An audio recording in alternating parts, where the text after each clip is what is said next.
chegaram ao Jordão, e os seus pés se molharam na beira das águas, porque o Jordão transbordava sobre todas as suas ribanceiras. Diga, o Jordão transbordava. O Jordão transbordava. Todos os dias da ceifa. Pararam-se as águas que vinham de cima. Levantaram-se num montão, muito longe, na cidade de Adã, na minha tradução diz, que está ao lado de Zaretã. E as que desciam ao mar das Campinas, que é o mar salgado, foram de todo separadas. Então passou o povo em frente de Jericó. Segue. Porém, os sacerdotes que levavam a arca da aliança do Senhor pararam firmes, em seco, no meio do Jordão. E todo Israel passou a seco, até que todo o povo acabou de passar o Jordão. Eu vou ler o capítulo 4, versículo 1, 2 e 3. Sucedeu que, acabando todo o povo de passar o Jordão, falou o Senhor a Josué, dizendo: tomai do povo 12 homens, de cada tribo um homem, e mandai-lhes, dizendo: tirai daqui do meio do Jordão, do lugar onde estavam firmes os pés dos sacerdotes, 12 pedras, e levai-as convosco à outra margem, e depositai-as no alojamento em que haveis de passar esta noite. Diga amém por esta palavra. Senhor, meu Deus e meu Pai, eu te agradeço, Senhor, pelo privilégio de estar aqui nessa noite e pela honrosa oportunidade que o Senhor me dá de pregar a tua palavra. Senhor, fala conosco. Deus, nós queremos te ouvir. Nós precisamos ouvir a voz de Deus e não de homens. Senhor, fala conosco.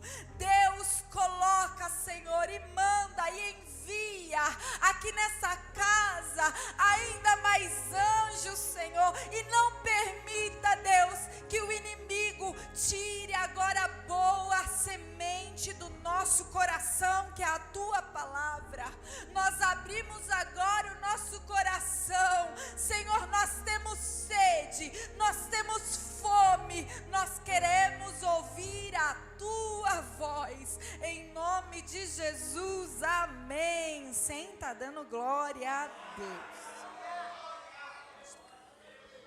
Irmãos, essa narrativa que nós acabamos de ouvir nessa noite foi um dos eventos mais espetaculares, mais importantes que o povo de Israel viveu. Mas não foi espetacular simplesmente pelo milagre, que foi fantástico. Um rio se abriu diante dos seus olhos. Foi um marco para eles, porque a passagem do Jordão simbolizava o final de uma época e simbolizava o começo de uma nova história. Era literalmente um antes e um depois. O povo que caminhou 40 anos no sol castigante de um deserto, de tenda em tenda, arma tenda, e areia, e sol, e calçado cresce, roupa que cresce. Esse povo que passou pela dor, pela provação, pela sede, agora eles estavam diante do final da provação e daquela mudança de chave que muda a vida, muda a história. Passar o Jordão para eles era sinônimo de recebimento de promessa. Passar o Jordão para eles era sinônimo de deixar de ser peregrino. E agora poder sonhar com a sua casa própria, com o seu cantinho, com o seu pomar, com a sua promessa, com o seu quinhão de terra. Era mudança para eles. Então passar o Jordão era tudo isso para aquele povo? Era. Mas agora eu preciso que você entenda uma coisa. O Rio Jordão, ele funcionava como uma muralha. Ele funcionava como uma muralha natural para onde? Para Canaã. O povo estava desse lado, na frente tinha um rio imenso que estava na cheia, ele estava correndo mais que nunca, e do outro lado tinha Canaã. Do outro lado, a principal cidade era Jericó, diga Jericó. Uma cidade super fortificada. Uma cidade que tinha uma super muralha. Então o povo não tinha só uma muralha, o povo tinha duas muralhas para transpor.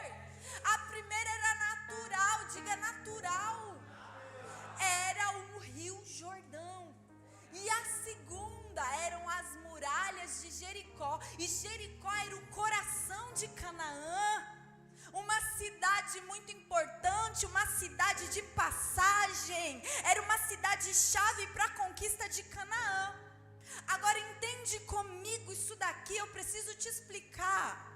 Deus abriu o Rio Jordão, não era uma coisa mais ou menos, Deus abriu só para maravilhar o povo, para mostrar para o povo que ele era Deus, para confirmar a liderança de Josué.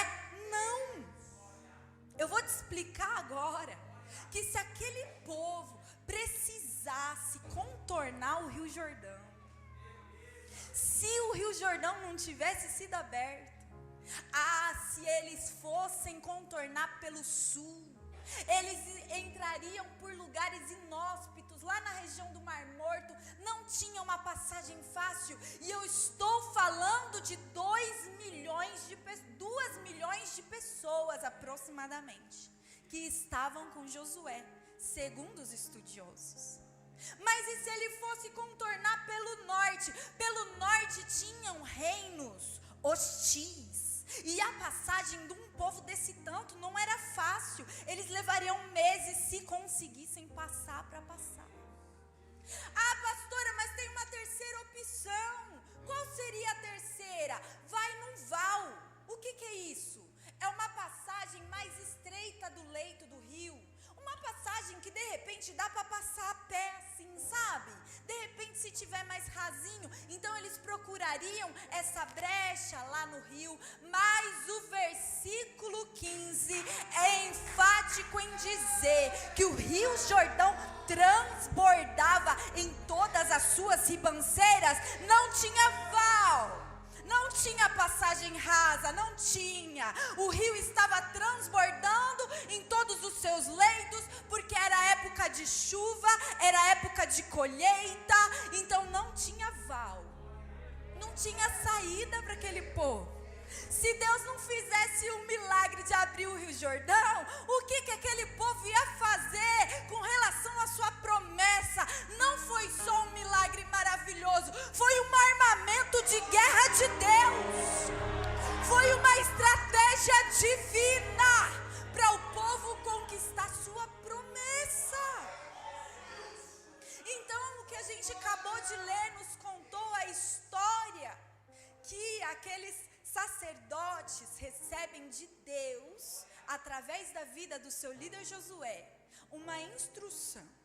Vocês vão colocar a arca do Senhor nos ombros, porque é assim que o sacerdote levava a arca. Coloca nos ombros, e os sacerdotes vão molhar o pé no Rio Jordão, nas águas. E a palavra de Deus diz que assim que eles molham os pés nas águas, instantaneamente o Rio Jordão se abre. O milagre acontece na mesma hora. Mas eu preciso te mostrar uma coisa. Abre aí versículo 16 no telão. Você vai entender isso aqui. A palavra de Deus, Adão, eu acho que está errada essa tradução, viu? Porque é Adão. O que a palavra de Deus diz? Pararam as águas que vinham de cima. Então imagina comigo um rio rápido, farto, cheio de água, vindo assim, ó, de cima para baixo, correndo. Pararam-se as águas que vinham de cima e se levantaram num montão, numa cidade muito longe chamado Adã. Pode tirar. O que aconteceu? O montão que Deus fez de água parou em Adã, diga Adã. Adã ficava a 30 quilômetros de onde eles estavam. Adã ficava a 30 quilômetros. Então, o que de fato aquele povo viu foi um rio poderoso instantaneamente secar. Um rio poderoso instantaneamente, a água que tinha escorreu o resto, e uma parede de água enorme a 30 quilômetros deles. Mas, irmãos, olha o que acontece segundo a história que a gente acabou de ler. Os sacerdotes começam a carregar a arca. E eles vão carregando a arca, adentrando no meio daquele leito de rio seco. E quando eles chegam no meio do rio, diga, no meio do leito, eles param. Porque Deus deu uma ordem para eles. E a ordem foi, para os sacerdotes, parem no meio do leito do rio. E o povo, pastora, a Bíblia diz que o povo viu o milagre. E o povo começou rapidinho, apressadamente, porque ninguém é bobo. Apressadamente passou o Rio Jordão bem rapidinho. Vamos. Só que a gente está falando de 2 milhões de pessoas. Com certeza não correram para não ter bagunça. Mas fato é que enquanto todo mundo passava, os sacerdotes até o final ficaram parados no meio do leito. Diga, parado no meio do leito de um rio. Agora, para você entender isso aqui, eu preciso te explicar um conceito real, um conceito atual. Porque eu quero te dar 100% da palavra que Deus me deu nessa noite para você. Você vai sair aqui transbordando igual o Rio Jordão, em nome de Jesus. Então, irmãos, eu preciso te contar que existe um negócio que chama inundação relâmpago. Em lugares que são muito secos, em terras que são muito áridas, o que acontece? Até hoje, quando um turista vai, ele recebe esse aviso de segurança. Isso não é só para hoje, é para a época deles também. Aparecem inundações relâmpago. O que é isso, pastora? Eu estou aqui num céu azul, não tem uma chuva, não tem nada, e de repente uma correnteza enorme vem. Isso é mortal. Tem pessoas que até hoje morrem por causa dessas inundações relâmpago. Porque chove em um determinado lugar longe, a chuva é brusca e vem um rio e leva e mata gente afogado. Então, se você vai fazer um turismo para esses lugares, eles te avisam. Cuidado, nunca, em hipótese alguma, pare no leito de um rio seco. Era uma ideia difundida, que é difundida até hoje. Não para no meio do leito seco, porque qualquer hora, pode ser que venha uma chuva, e de repente, nunca pare e nunca faça acampamento no meio do leito de um rio seco. Isso é atual, isso é daquela época. O salmista vai dizer sobre as torrentes do Negueb. Você já ouviu falar? As torrentes do Negueb é exatamente isso que a pastora está te explicando. Essa inundação relâmpago que aparece do nada e que inclusive é mortal. Agora, o Espírito Santo falava comigo muito forte lá em casa. Porque a Bíblia, ela é enfática em nos dizer sobre o posicionamento posicionamento de obediência daqueles homens no meio de um leito de um rio. Que eles sabiam, eles tinham a plena certeza e convicção que era perigoso. Que a qualquer momento, aquele rio ia voltar a correr com toda a sua força. Mas eles estavam confiando que a mão de Deus estava segurando. Era a mão de Deus que estava segurando. Então eles, desobedecendo um aviso internacional de época, de todas as épocas, eles pararam obedecendo a chamada de Deus, no meio do leito do rio. E aí, gente, eu fiquei pensando, porque a Bíblia ela é tão enfática em dizer sobre a obediência e o posicionamento desses homens que não saíram do lugar. Mas a Bíblia ela não fala sobre medos e guerras internas, que eu acredito que eles viveram naquele momento. Porque parado, no leito de rio, para quem sabe que é perigoso, irmão, com tempo ali para pensar. Irmão, eu me coloquei no lugar daquele sacerdote. E eu pensei, que medo. Se não é confiar no Senhor, que medo. Porque qualquer hora o rio vai voltar a correr. E a palavra de Deus é enfática em dizer que o povo era esperto. O povo viu, Deus deu livramento, mas a gente não é bobo. Vamos passar rapidinho. Só que rapidinho para 2 milhões de pessoas, num leito de um rio que estava em cheia. Isso significa que ele estava mais largo que o normal, provavelmente 1 quilômetro de distância. Por em torno disso, nós estamos falando de cerca de 10 horas de passagem. 10 horas no meio do leito do rio, parado com a arca da aliança nos ombros.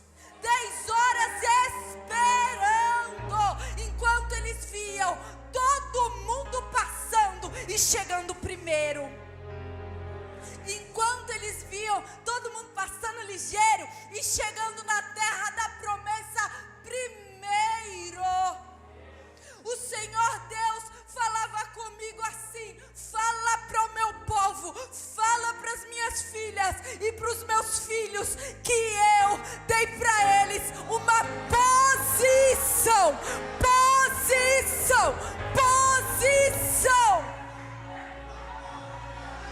Diz para eles que eu dei uma posição, eu mandei ficar aí, eu dei uma posição. E não é para eles saírem da posição, diz o Senhor. Eu falo para pessoas que têm dependentes, e você sabe, tem gente que depende de você. Depende na empresa, depende da sua oração, depende do seu posicionamento. Irmão, eu falo pra mãe que todos os dias põe a mão na cabeça de filho e unge e ora pelo marido, posicionada. Eu vim falar pra crente que sabe que Deus te deu uma posição de músico, Deus te deu uma posição de levita, Deus te deu uma posição dentro dessa casa, Deus te deu uma posição no teu emprego, Deus deu posição.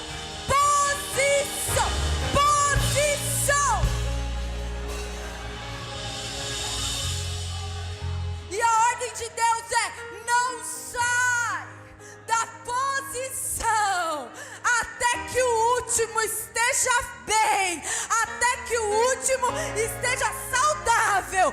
Não sai até que eu te ordene sair. Não sai da posição. Não sai.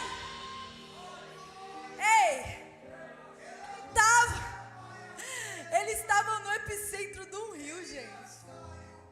Eu falo pra gente que está segurando as pontas. Tantas guerras internas, mas você parado segurando a arca, obedecendo. Falo pra gente que está em guerra interna. Que está segurando as pontas porque não é fácil estar na posição que está. Não é fácil fácil manter o jejum, não é? Não é fácil se manter na abstinência do pecado. Não tem sido fácil ser cristão. Não tem sido fácil para você negar o seu eu. Mas ó você mantendo a posição. Eu falo pra gente que tem carregado a arca da aliança. Eu falo pra mulheres que na sua casa são sacerdotes porque o marido não é crente. Eu falo para pessoas que têm carregado a arca da aliança nos ombros e têm sentido o peso da glória, porque a glória pesa. A glória pesa nos ombros. Ser cristão nunca foi fácil e Ele ainda tem uma cruz para a gente carregar. E o peso da glória chega a doer tem dia, Rabai. Mas assim diz o Senhor. Esse peso da glória é um lembrete físico no teu corpo físico de que a minha presença é com você. Essa arca pesada é um lembrete. Eu estou com você.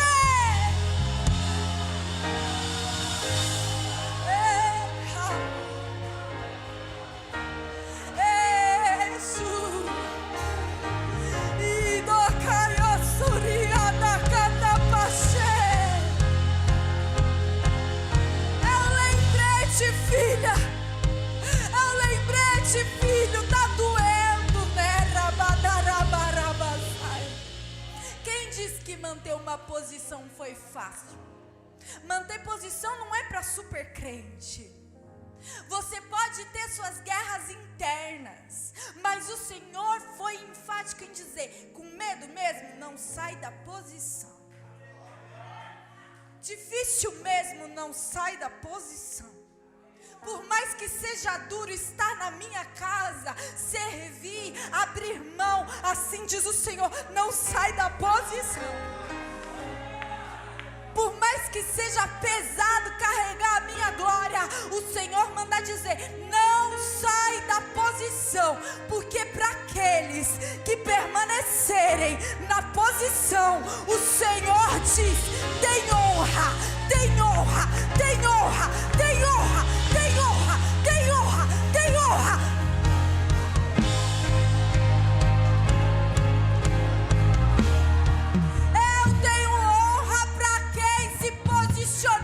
E não abriu mão. A palavra de Deus vai dizer que os sacerdotes ficaram lá até o último sair do leito do rio. Mas daí Josué dá o seguinte aviso: volta lá onde eles estão e debaixo do pé deles pega 12 pedras para fazer um memorial. Debaixo do pé onde eles aguentaram, onde eles suportaram, pega as pedras. Que isso, pastora? Josué mandou pegar pedra debaixo do pé, simbolizando honra, para construir um memorial do lado de fora, debaixo do pé do sacerdote que ficou parado. E Deus me dizia: filha, diz para o meu povo que quem se mantém na posição, eu, o Senhor, tenho honra diante dos homens. E um memorial foi construído. Na hora que eles forem fazer uma festa para lembrar, o memorial de pedras é o quê? Todo mundo que passar em frente desse memorial vai se lembrar que um dia Deus abriu o Rio Jordão e dessas pedras, debaixo do pé do sacerdote, foram retiradas essas pedras. Memorial, para ficar para gerações diante dos homens. E Deus me dizia: avisa que quem se manter posicionado tem honra do céu diante de homens, porque no dia que chegar a hora deles fazerem festa, deles fazerem memorial, não vão me esquecer do seu nome. Assim diz o Senhor, tem honra para crente que se mantém posicionado. Só que o memorial não foi só diante de homens. Tinha um memorial oculto, escondido, no leito do rio. Porque a palavra diz que o rio volta, mas o memorial fica lá dentro. O Senhor mandou fazer 2 memoriais. Um de pedras do lado de fora e um de pedras dentro do rio. O rio correu de novo, mas o memorial ficou lá dentro. Sabe por quê, irmão? Deus me diz. Porque esse memorial dentro do rio, só um olho que vê, o de Deus.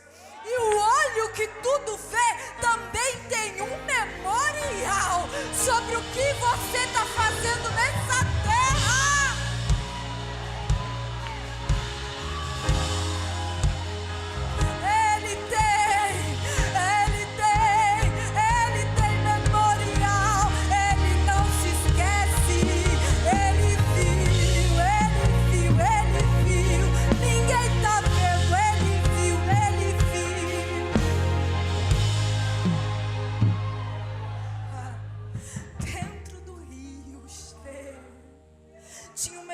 Que só Deus vê sobre aquilo que você tem feito. Malaquias 3,16 diz que Ele tem um memorial. Ele sabe as suas obras. Ele sabe quando você fez o que ninguém viu que você fez. Tem coisas que os homens vão nos honrar por fazer, mas tem coisa que só Deus naquele grande dia fará por você. Então aprende, não para porque pessoas não te reconhecem, não para porque eles não te elogiam, não para porque você está chateada. Assim diz o Senhor, eu tenho meu próprio memorial, e ele não é sobre feed de Instagram, não é sobre opinião pública, é a minha memória. Eu sou Deus que se lembra, eu não me esqueci de ti, Rabai.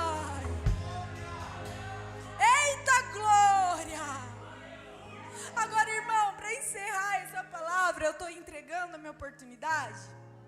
Eu encerro dizendo que quando o sacerdote sai do leito do rio e o seu pé sai, na mesma hora a palavra de Deus diz que instantaneamente, ó, o leito do rio, ó, volta. Na mesma hora, meu Deus, olha, o rio voltou. O último sacerdote tirou o pé, o rio voltou.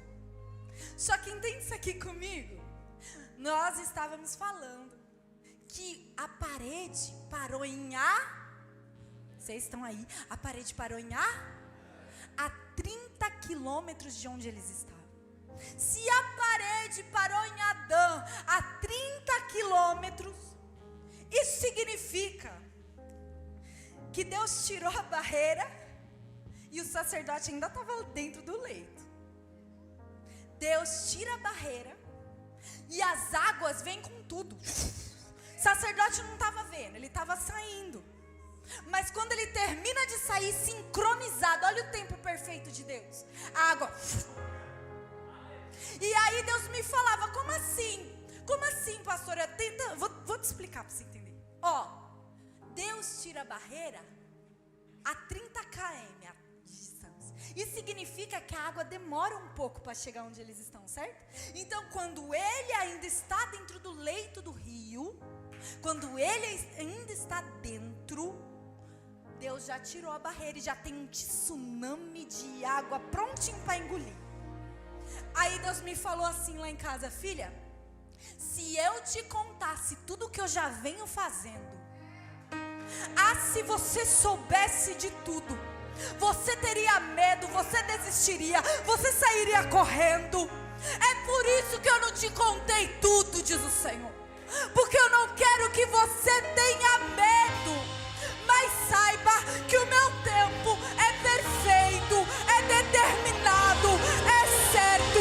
Eu não erro, eu não falho, eu não me atraso. Se você soubesse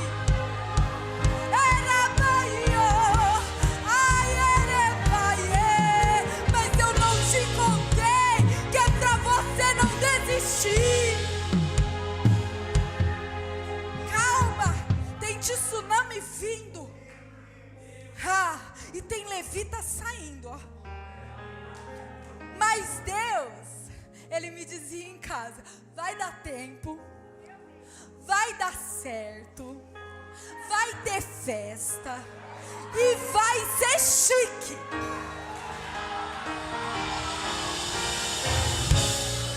Deus me dizia: vai dar tempo, vai dar certo, vai ter festa e vai ser chique. Por que chique, pastora? Porque quando ele tira o pé, o rio volta e todo mundo fica: meu Deus, que milagre! Deus só fez assim pra ficar mais chique, pra ter um gostinho mais gostoso de milagre. Então, espera!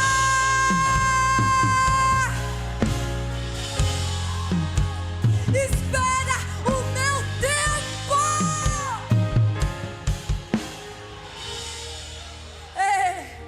Como Deus usou esses meninos que cantaram antes de mim, porque eu tinha colocado aqui no computador o hino que eles escolheram para cantar.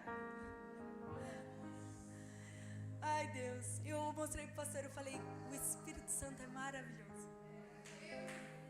E ele me mandou dizer para vocês só uma coisa, ó.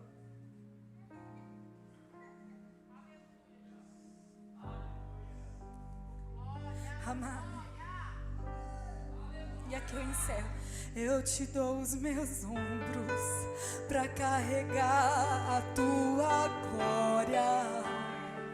Por onde eu passar, manifestar a tua glória, Deus. Eu te dou os meus ombros pra carregar a tua glória. Por onde eu passar,